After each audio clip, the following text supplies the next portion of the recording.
Constable Othroy Stewart pleaded guilty to causing death by dangerous driving in the St. Mary Parish Court on Thursday, following a fatal accident in 2022 that killed 66-year-old Linval Williams.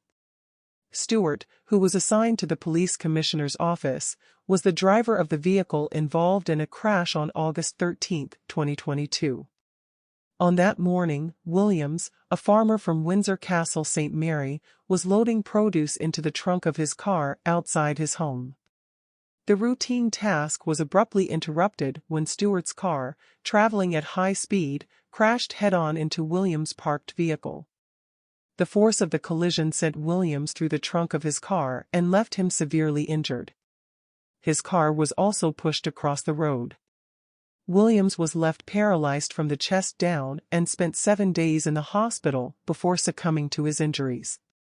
His son, Craig Williams, determinedly fought for justice in the wake of his father's death.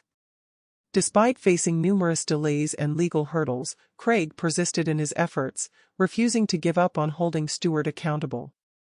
In December last year, the Sunday Gleaner brought the case to public attention. After nearly a year of investigation, the Director of Public Prosecutions ruled in January 2024 that Stewart should face charges. Stewart was arrested on January 25 and charged with causing death by dangerous driving. The case, which began in March, drew attention both locally and nationally. Throughout the proceedings, Craig stood firm in his pursuit of justice, often speaking out about the emotional toll the case had taken on his family. On Thursday, Stewart entered a guilty plea, marking a significant moment in the legal battle. Sentencing is scheduled for December 19.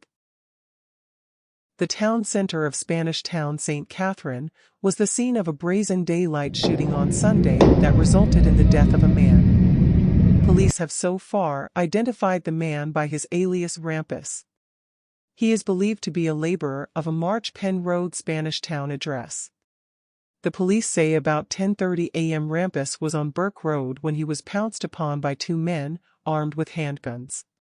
The men fired shots, hitting Rampus all over his body. He was taken to the Spanish Town Hospital, where was pronounced dead. The Spanish Town Criminal Investigations Branch is probing. A 46-year-old man was allegedly shot and injured by his brother in Ensom City, Spanish Town, St. Catherine on Saturday. Reports are that about 12:50 p.m., explosions were heard along Willowdale Avenue in the community. The police say it was later discovered that a man had been shot by his brother. The injured brother was taken to the Spanish Town Hospital, where he was admitted for his injuries. The police have not yet revealed the motive for the shooting. The Spanish Town Criminal Investigations Branch is probing the case. I started my career some 26 years ago as a bellman. Now I'm the hotel manager. 23 years ago, I started my Sandals journey as a server at the famous Sandals Duns River.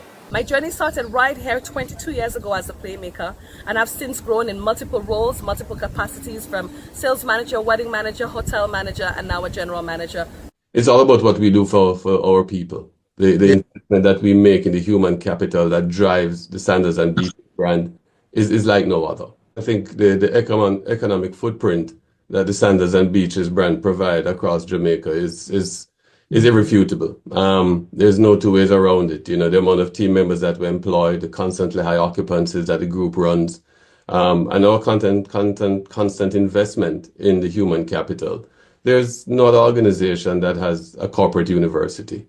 You know, just recently we graduated another 20 middle managers in the 4th cohort of our hospitality training program, where they're all given a diploma with content that is created by the Florida International University, Accelerated Learning, and the Sandals Corporate University.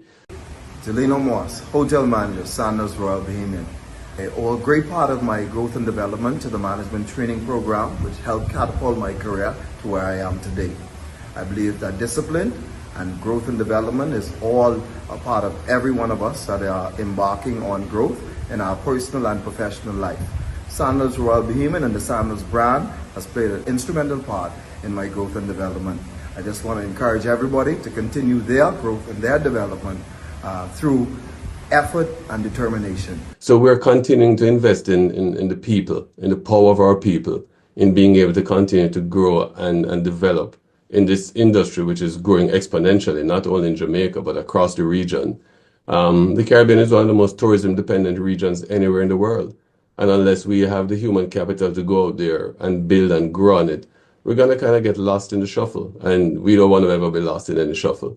Brand Jamaica and Brand Sandals and Brand Beaches are always going to be doubling down on the human capital and growing our people and making them better each step along the way. My name is Stella John and I'm the General Manager for Sandals Halcyon Beach Resort. I'm here to tell you that no matter where you are on your journey with this company, the possibilities are endless. I am Taman Allen. My journey has been an amazing one, filled with an abundance of opportunities over the years.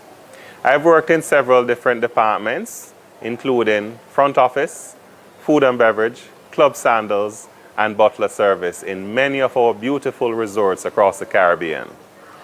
I've held the positions of Regional Manager for Butler Service, Operations Manager, Hotel Manager, and now I have the privilege of being the General Manager of the newest, most amazing resort, the gem of the Caribbean, Sandals, St. Vincent and the Grenadines. Words cannot begin to express how thrilled I am to be a part of this, to be a leader on this Sandals 2.0 journey. I am giving it everything I have, my heart, my soul, because this is exactly what our late founder, Mr. Gordon Booth Stewart, would have expected. And we here at Sandals, St. Vincent and the Grenadines are exceeding those expectations. I am Sandals yesterday, today, and tomorrow. One love. Invited close to 1,000 travel advisors from all across the US, Canada, the new and emerging market in South America, and also the United Kingdom to spend a week with us here in Jamaica. So they got an opportunity to crisscross from Ocho Rios in the east to Negril in the west and then to the south coast to really immerse themselves in all of the resorts that we have on offer here. So even though it was a full Sandals initiative, it wasn't only called Sandals and Beaches. It was called Jamaica Love. So Jamaica was really put on the showcase.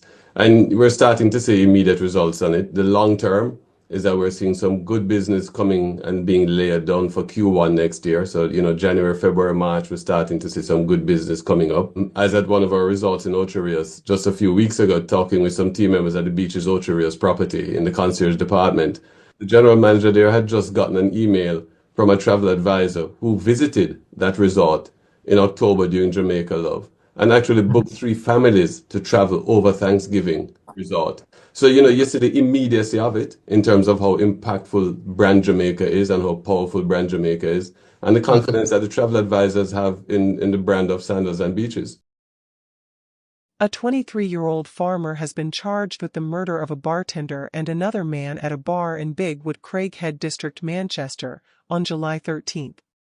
Joanne Williams, otherwise called Dangles, of Pike District, Christiana, is charged with 2 counts of murder, possession of prohibited weapon, unauthorized possession of ammunition, wounding with intent, and using a firearm to commit a felony.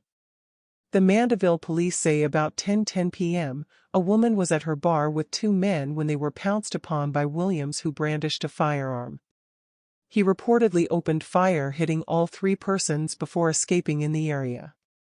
The police were summoned, and on their arrival, the injured persons were taken to the hospital, where the woman and one of the 2 men died, while the other victim was treated. The deceased were identified as 35-year-old businesswoman Tanisha Burton, of Craighead, Manchester, and 74-year-old Wilfred Mollison, also of Craighead. An eyewitness statement was used to identify Williams as one of the gunmen. He was subsequently arrested and was charged on Friday.